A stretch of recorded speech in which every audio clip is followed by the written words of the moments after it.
Okay, so I got just finished recharging the dehumidifier with the R14 or R410 refrigerant, and it seems to be working pretty good. I'm catching water coming off of here.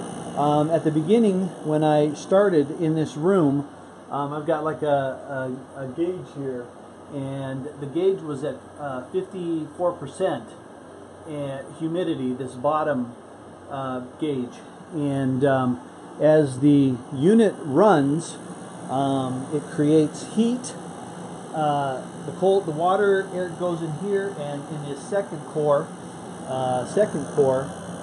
is where the refrigerant that's heated up is cooled down, and I can actually fill here at the top. It's actually warm air that's being sucked through, and it's being cooled down, which is actually warming the air up in this room to take the humidity out. So what I'm going to do right now is I'm going to work on putting it back together, and then I can set it out and just see how well it works in a 24-hour period. So let's take this, and we'll just kind of fit it back on here, making sure that we're, not pinching any of the lines, and it should just snap kind of right back in the same way that it came out.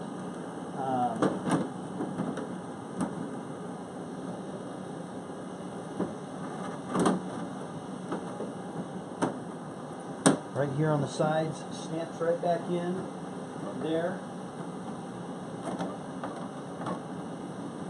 Alright, and then again, if you remember, we have a couple different size screws. The longer screws went up the sides. The shorter screws went in these the other parts here. So I'm just going to take and I'm going to lightly screw them in so that we can make sure everything gets adjusted. If you do it too tight right off the bat, then the screw holes might not line up. So if you do it just loose, a couple turns, then all the screw holes will be visible, and you can like move and adjust so that the screw goes in straight, and then you can go back and tighten everything up. So here we're going to, that one actually I think might be stripped out. I might have to get a bigger screw for that one. We'll put that in here, and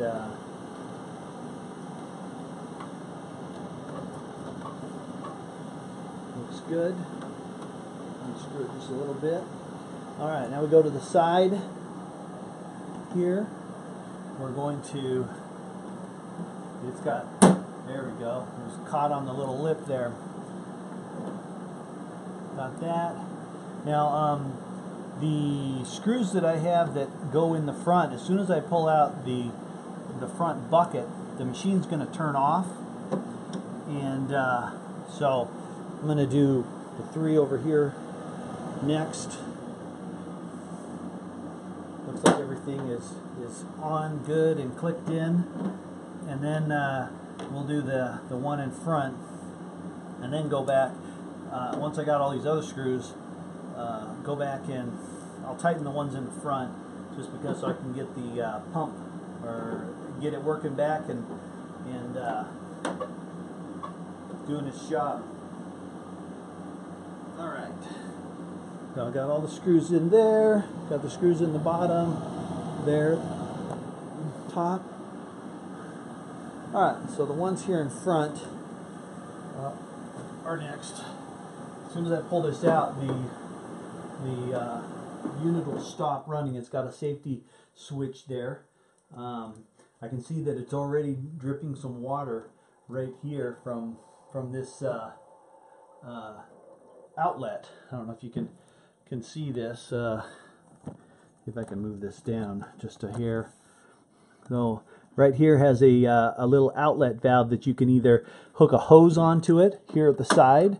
It's for a gravity drain, or this would normally drip and right into this this filler right here. And so that's what it's doing. It's dripping, so the thing is working. Oh, there goes all the water. So the faster I get this done, probably the better. Let me open this back up. So it's a good sign. I'm happy that this is working. All right, put these screws in here and get this bucket back in and have this thing start to work.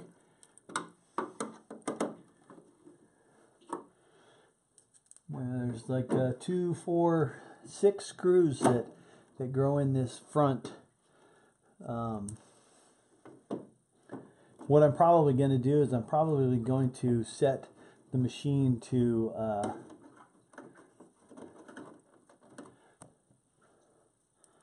might have just stripped that one out, did it too hard.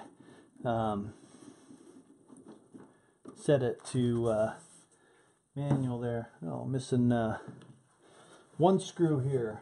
Let me just see if I can locate it. Might have dropped off the table or something like that. 1, 2, 3. 1, 2, 3. Let's go. There we go. I'm going to take this one out and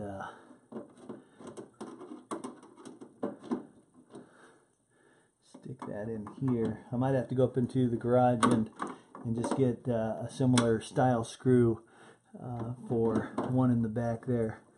There we go. That did the job. Okay, so that's all screwed back in. I'm going to put the catch bucket back in. In fact, first, before I do that, I'm going to take the towel and just wipe up all the water, and so it doesn't spill out. And put that back in. It should kick back on. All right. So there we go. Now this has like a screen on it. This is kind of to filter out the dust, and you know, this kind of keeps the dust out of this area. You can also take and buy some filter material. It's that you can use for your furnace, and you can put over this to help filter out any of the dust particles. But for now, I'm just going to put this on there. I'll probably take it off and go clean it, and we'll get it down and do it. I'm going to run this here for maybe for the next hour or two and see how much water comes in. This is the pump, which I normally have hooked up, that drains right into my sump pump. So I'm going to open this up so you can see that there's no water in it as of right now. I don't know if you can see in there or not. There's no water whatsoever in there. And then we'll let it run and see what ends up in there. All right, thanks for watching. I'll let you know, post you here in just an hour or two, and see how much water it sucked out. Thanks. Okay, so what I got here, this is at the end of the video here. At the end of my last video, I had put this dehumidifier back together, and it's run for about an hour, and it's been working good. I showed the temperature gauge and humidity gauge there. When I started it, it was at 47%. It's now at 37%, and the temperature in here is raised up, which means that it's working. I'm going to pull the bucket out, and we're going to dump it here on the table to see. I'm just excited to see that it's working so good, to see if there's any water, how much water it's pulled out of the air. So here we go. Holy mackerel! There we go. All right, so we got that, and here is my bucket to dump it in. So here's what has come out of the air so far.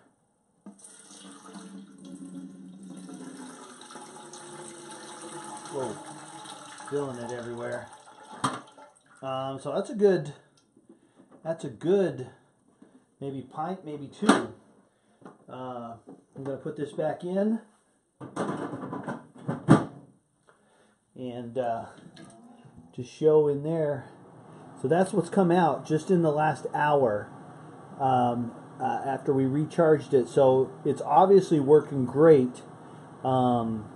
I'm so stoked. So what I'm going to do is I'm going to plug in it's got an automatic pump system, so after it gets so full, the pump will automatically pump it out. So that way I won't have to come down and change the or dump the bucket in the middle of the night. Super excited. A good fix done. Something that's easy to do. You don't have to be a techie or a AC air conditioning technician, anything like that. Something easy to do if you just got the confidence. Thanks for watching, and watch for my other videos. I'm going to be doing one on installing a backup sump pump, and switch on a current sump pump, and something super easy to do. Thanks a lot.